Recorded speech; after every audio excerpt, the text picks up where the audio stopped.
Assalamualaikum warahmatullahi wabarakatuh. Sobat cerita horor, berjumpa lagi kita di channel cerita horor. Kali ini cerita horor kembali berbagi cerita horor kisah nyata dari seseorang yang kerap mendapati hal-hal mistis dalam hidupnya. Baiklah sobat, gak pakai lama, langsung saja kita ke ceritanya.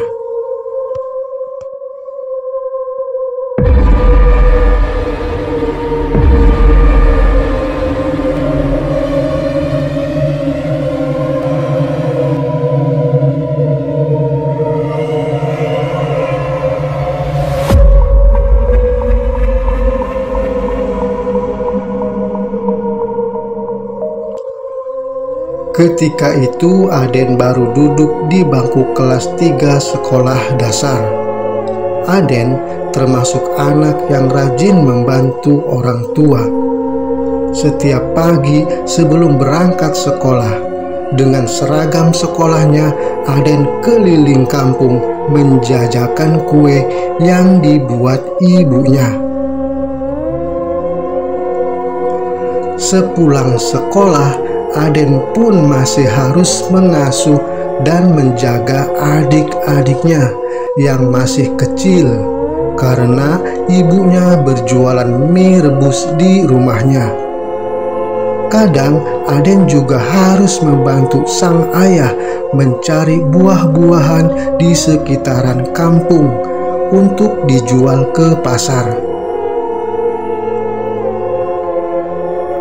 Aden yang dulu ketika umur di bawah 5 tahun sering bertemu kakek buyut atau engkongnya yang sudah meninggal, kini tidak pernah melihat engkong lagi.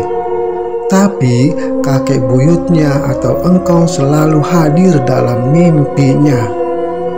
Dalam mimpi itu engkong selalu memberi nasihat baik buat Aden. Kisah perjalanan hidup engkong pun sudah banyak Aden dengar dari ayahnya.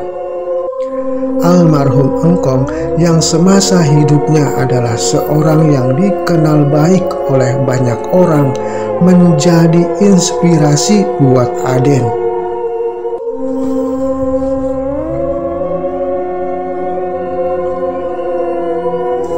Tidak jauh dari rumah Aden ada satu rumah kosong yang cukup angker. Rumahnya gaya Eropa dan di belakang rumah itu ada gudang besar tempat penyimpanan gabah dengan halaman yang cukup luas. Pemilik rumah itu adalah almarhumah Ibu Munah, seorang perempuan yang mempunyai 4 anak. Konon katanya Ibu Munah kaya raya karena pesugihan. Setelah Ibu Munah meninggal, anak-anaknya tidak ada yang mau menempati rumah itu karena mereka sering melihat penampakan Ibu Munah yang menyeramkan.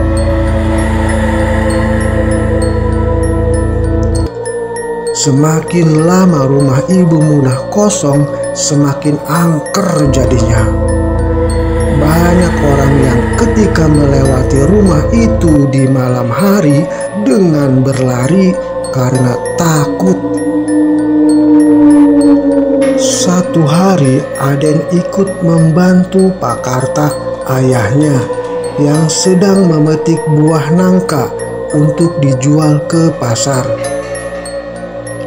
Kebetulan pohon-pohon nangka itu persis di samping luar pagar halaman samping rumah Ibu Munah yang kosong itu. Dari posisi Aden yang berdiri di luar pagar, terlihat pintu gudang rumah Ibu Munah itu terbuka lebar. Pak Karta yang naik untuk memetik buah nangka, lalu buah nangka itu diikat terus diturunkan dengan diulur ke bawah. Setelah di bawah, Adenlah yang membuka ikatan tali itu. Waktu itu sekitar jam 5 sore, saat Aden menunggu ayahnya memetik buah nangka di atas. Tiba-tiba terdengar suara nenek-nenek tertawa di dalam gudang.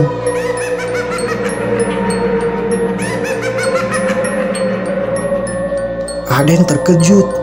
Tatapan matanya langsung tertuju ke pintu gudang yang selalu terbuka itu. Dalam gudang itu tampak gelap, tapi perlahan-lahan terlihat asap tipis yang semakin menebal. Di balik asap itu tampak seorang nenek-nenek menatap ke arah Aden. Aden memalingkan pandangannya dari nenek-nenek itu. Ia berpura-pura tidak melihatnya. Tidak lama kemudian, Pak Karta turun dari pohon nangka, lalu memasukkan nangka-nangka yang sudah dipetik ke dalam gerobak. Kemudian mereka pulang. Aden tidak mau lagi mengingat apa yang ia lihat di gudang Ibu Munah tadi. Bahkan ia sengaja tidak menceritakan kepada ayahnya.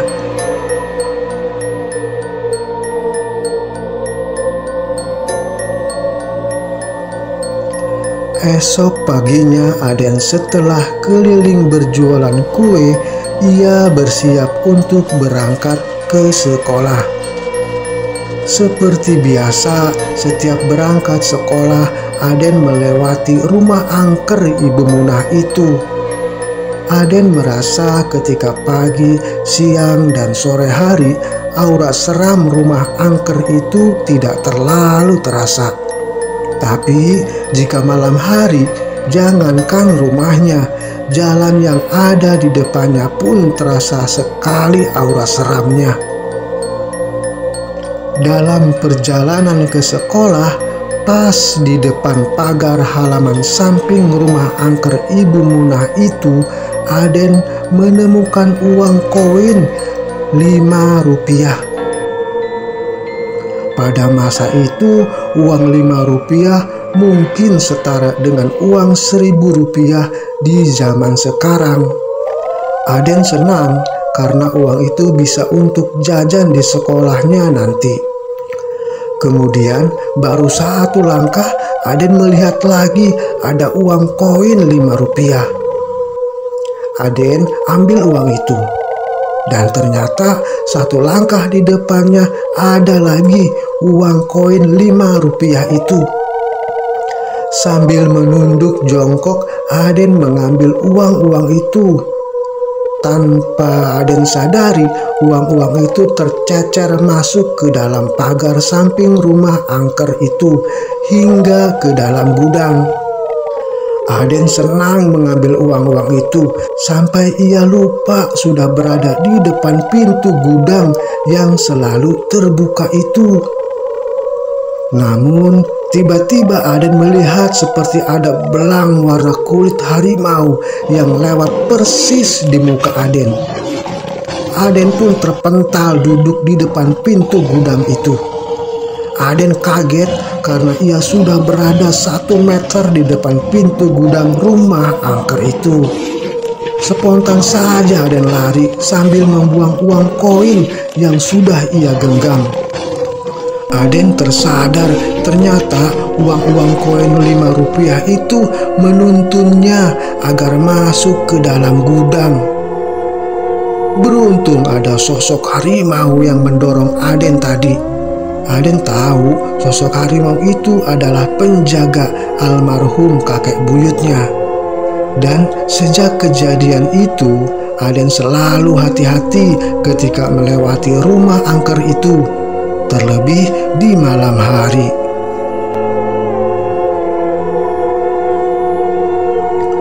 Begitulah sobat cerita horor kisah nyata ini. Semoga bermanfaat dan jadi pelajaran buat kita semua. Terima kasih banyak buat sobat semua yang sudah subscribe channel ini. Buat sobat yang belum, silahkan like, share, dan subscribe channel cerita horor ini. Semoga channel cerita horor ini bisa terus berkembang. Amin.